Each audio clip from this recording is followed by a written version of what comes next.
but you know what? You knew the guys, and you know there was like like I said, they talk about respect. It was like sort of a back and forth thing with that. So other guys Did you couldn't. learn all the Rasta terms too, or what?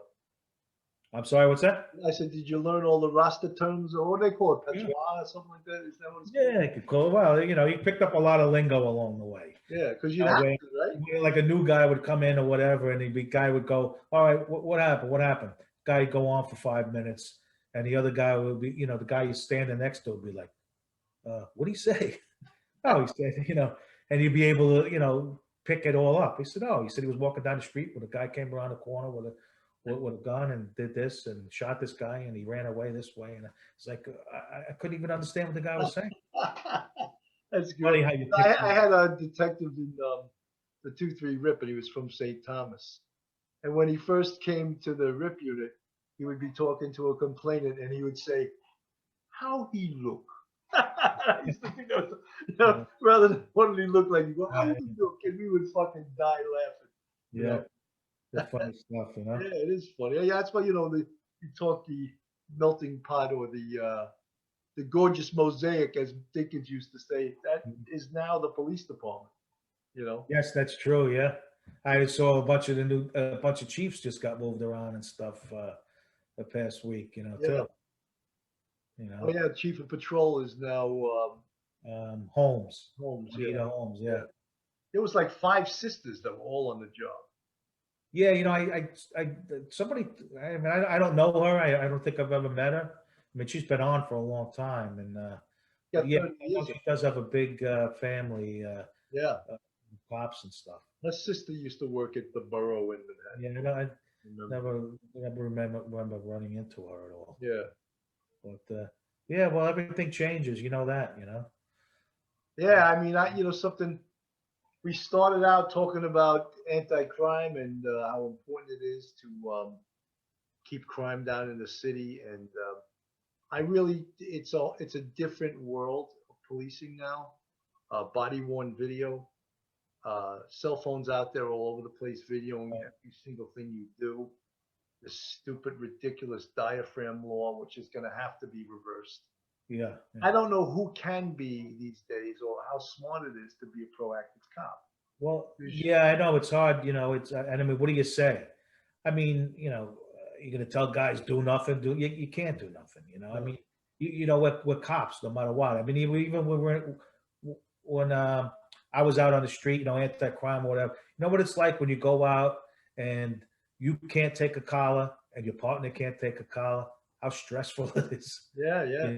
You know, what do you do? You know, a guy goes by who's looking at, you know, he's giving you that deer in the headlight look or whatever. You know, you got something there, and you just got to try to turn your head the other way. It's a horrible feeling.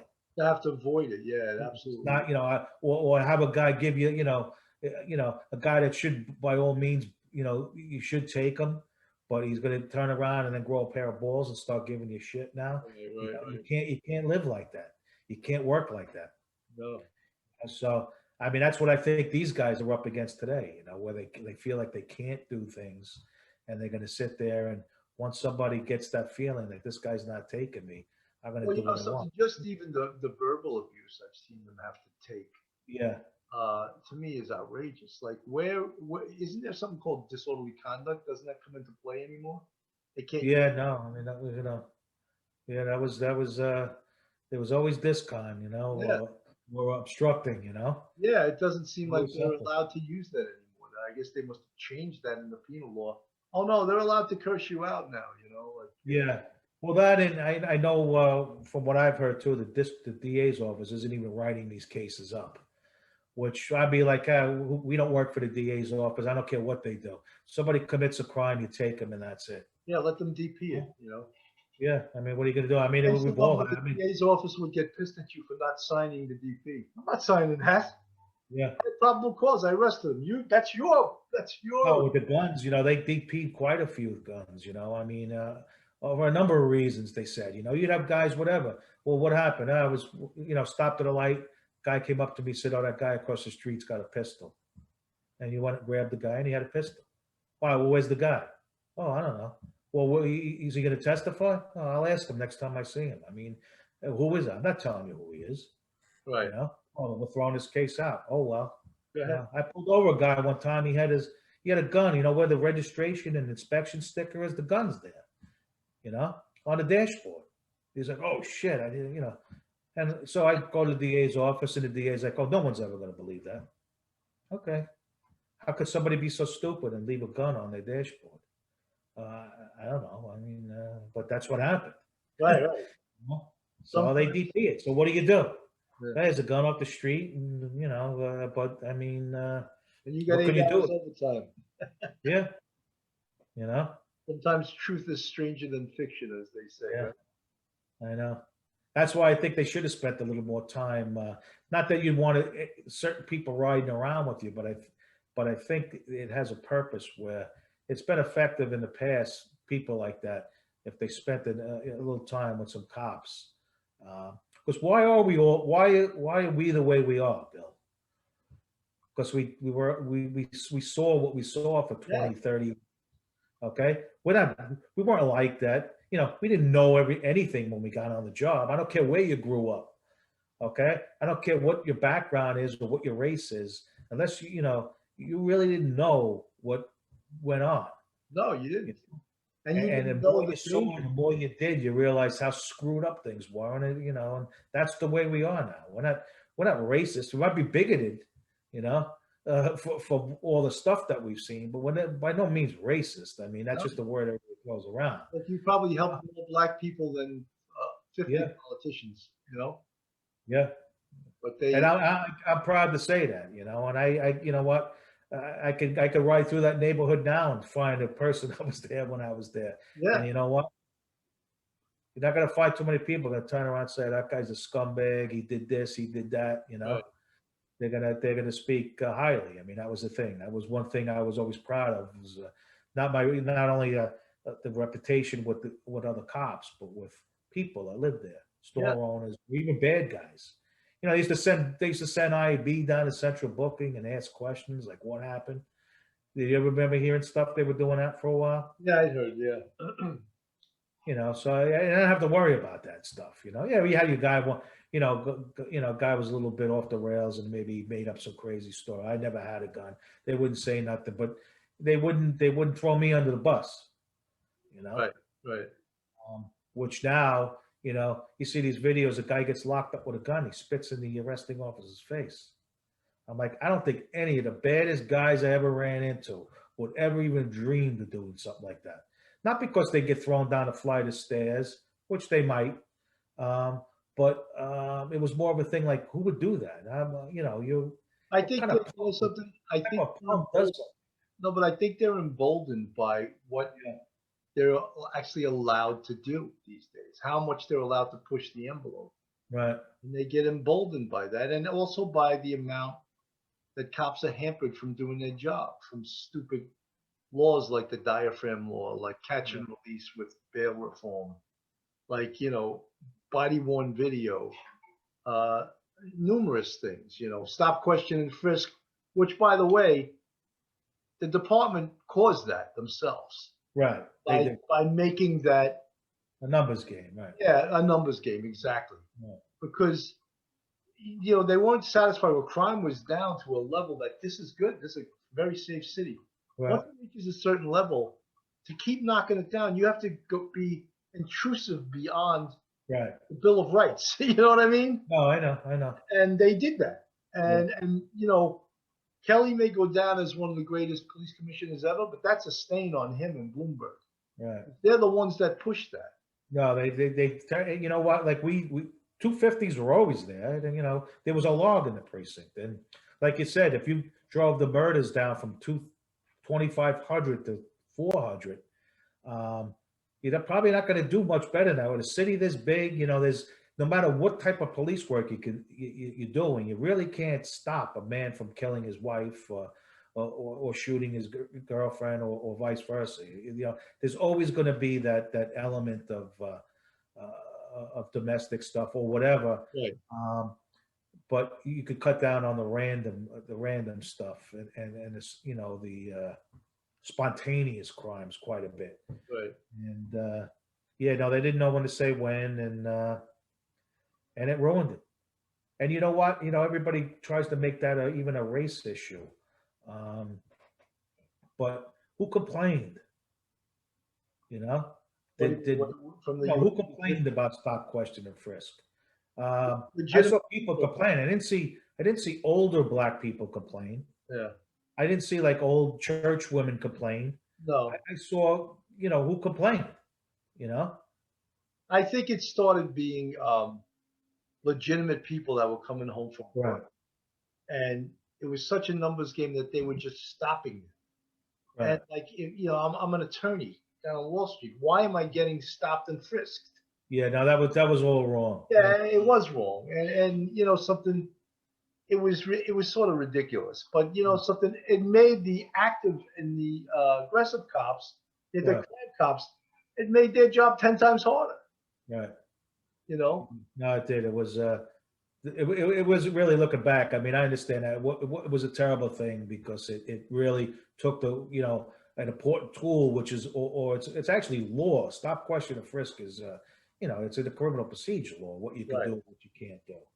And like you said, it became a numbers game. They stopped too many legitimate people in that, and they didn't know how to go about it the right way. Also, you know, Well, you had captains with 10 years on the job ordering cops to stop I people.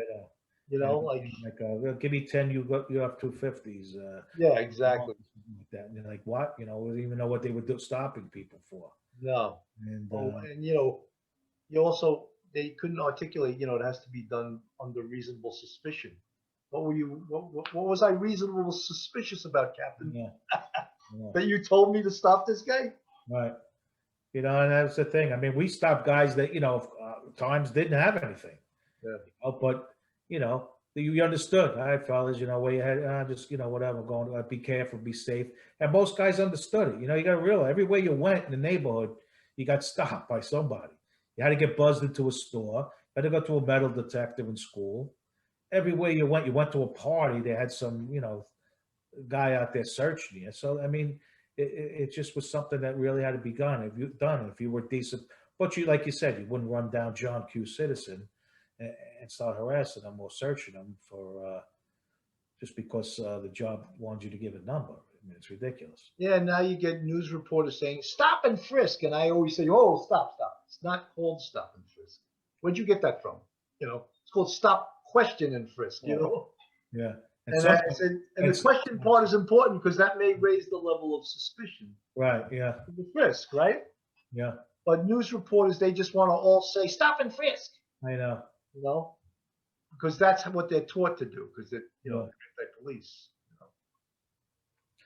Oh well, what can you do, right? Well, Mike, we've been talking for close, I don't know, pretty damn long time. Oh, wow, it's been a while. Okay. Yeah, it's been a long time, and I think we covered a lot of stuff. I mean, we both are mourning over the loss of anti-crime since we. Yeah, well, you always go back to the basics, they say. So hopefully it comes around again. And Yeah, for something. the benefit of everybody, the police officers and the good, decent people who need they need police officers like that out there. Yeah, mostly the community needs it. Yeah. You know, it's as a career path for cops, it's also important. Patrol, anti-crime, RIP, detective Yeah. squad, that type of thing. Right. But mostly for the community, that they help keep people safe from the worst element in the community.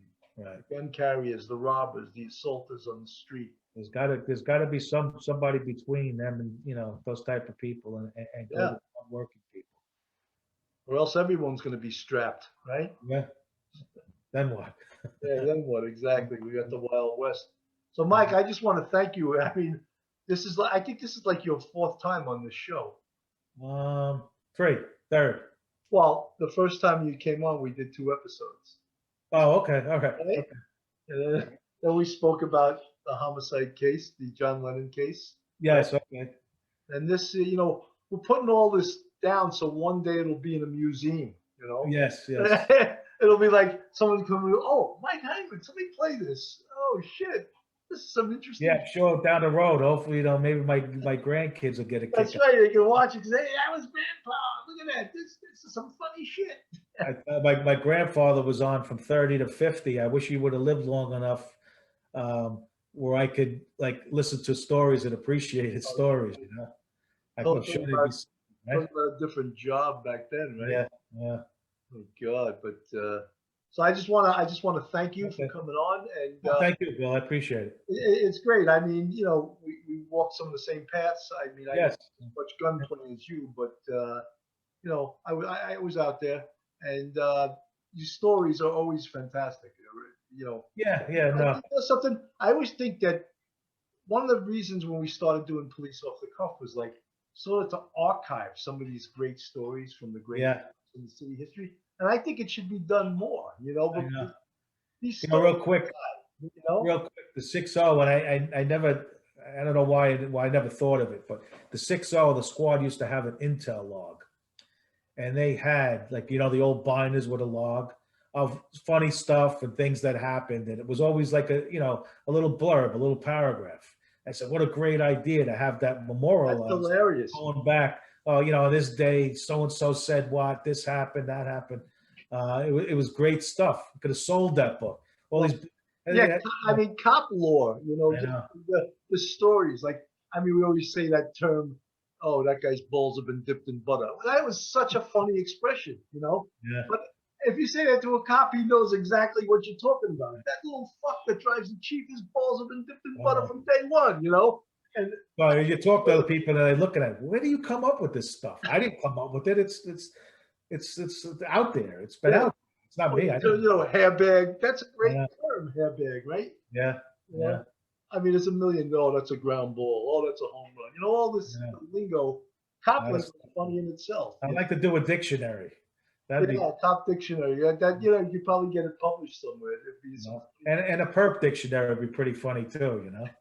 The that would I mean, we all do it, but the pronounced words or words that are supposed to be something else, like calibrating and corroborating. or someone said, "I got Cadillacs in my eyes." Yeah, That's some funny shit. yeah. Yeah, it's great, man. So listen, again, we could keep All right. talking, but I think it's time to go. Okay. So, Mike, again, good. thank you so much, and we'll be in touch.